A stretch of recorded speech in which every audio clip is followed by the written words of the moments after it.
It's Friday, and that means we are covering the courts. I'm Grace Runkle, and I'm looking ahead to next week to see what the big cases are that are going to be going before a judge at the various courts here in the upstate. So to start, we're actually going to be going to a federal court. So take a look at this case. Now, this is the case of Rasan Jackson Garth. He's going to be sentenced on Monday for his $5 million scheme to steal from hemp farmers. So according to these court documents, Garth worked for a company called Verde Leaf. Garth would recruit farmers to grow for the company by touting its impressive sales figures. However, the documents say those numbers were not true. Then he would charge the farmers for planting services, consulting, and land preparation.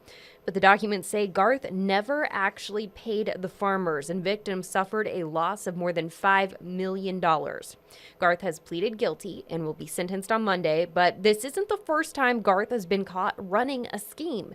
We did some digging and found he pled guilty to healthcare fraud in 2015.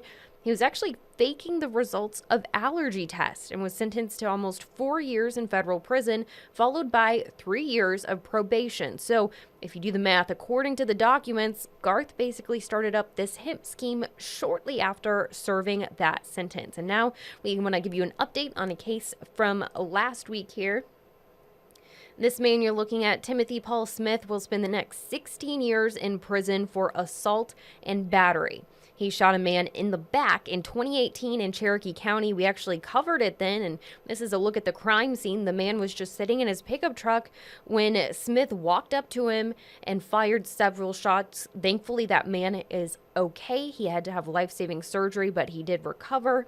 But again, Smith was sentenced at the beginning of this week, 16 years behind bars. And for more information about Smith's crime, you can check out our Covering the Courts report from last week. And for the latest updates in the cases that we've just told you about, you want to make sure you come back next Friday as well, because we're going to be not only giving you these updates, but running down the big cases for the next week as well. Grace Runkle, Fox Carolina News. Thanks for watching Fox Carolina News. Watch us live wherever you are, on our mobile, on our streaming news app. And you can also watch us on Roku, Apple TV, and Fire TV.